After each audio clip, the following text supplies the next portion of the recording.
संकल्प की पूर्ति करके हम आए हैं। अयोध्या में रामलला का मंदिर बना करके आए हैं।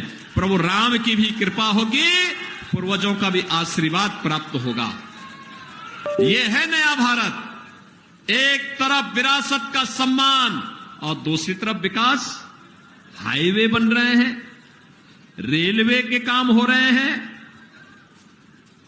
मेडिकल कॉलेज बन रहे हैं, एम्स स्थापित हो रहे हैं, आईआईटी और आईएम बन रहे हैं, एनआईटी और ट्रिपल आईटी बन रहे हैं, वर्ल्ड क्लास यूनिवर्सिटी का निर्माण हो रहा है।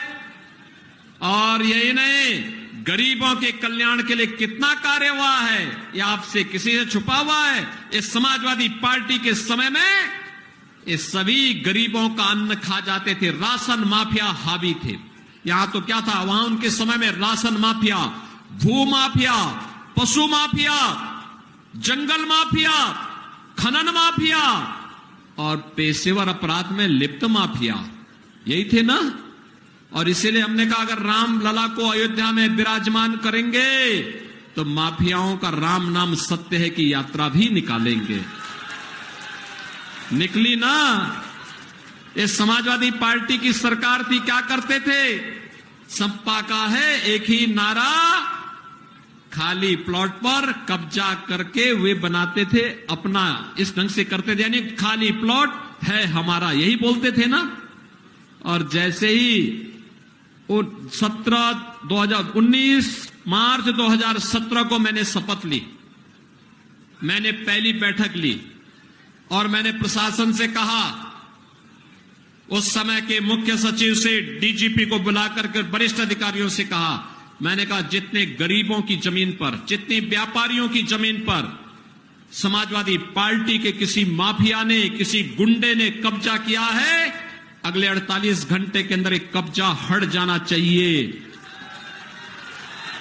और बहनों और भाइयों, मैंने कहा अगर सीधे मुंह से कोई नहीं मानेगा तो टेढ़ी उंगली से उसको निकालना। और अगर तब भी नहीं मानेगा, क्योंकि बहुत बार होता है ना कि लातों के भूत बातों से नहीं मानते, तो मैंने कहा उसके बाद उसकी छाती को रौंदते हुए बुलडोजर भी चला करके अतिक्रमण को हटा देना। आज मैं कहता हूं, क्या कोई समाजवादी पार्टी का गुंडा और कोई अपराधी किसी खाली प्लॉट पर कब्जा कर पाएगा क्या? किसी बेटी और व्यापारी की सुरक्षा के लिए खतरा बन सकता है क्या? खतरा बनेगा तो 7 पीढ़ी याद करेगी क्या हाल करेंगे।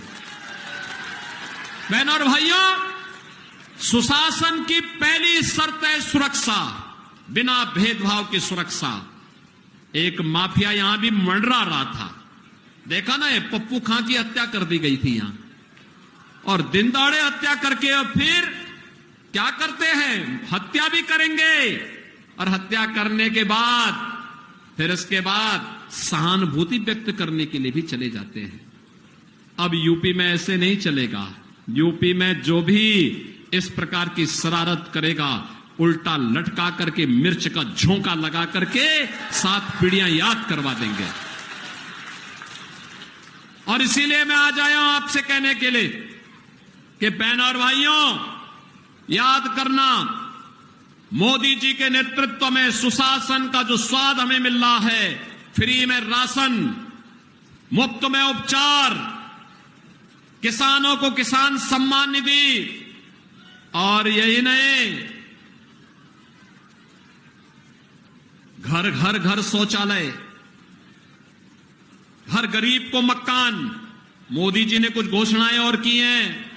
4 जून को जैसे फिर एक बार मोदी सरकार बनेगी, तो मोदी सरकार बनने के साथ 70 वर्ष से ऊपर के हर एक व्यक्ति को, हर एक बड़े बुजुर्ग को 5 लाख रुपए हर वर्ष उपचार का कार्ड, आयुष्मान कार्ड उपलब्ध होगा।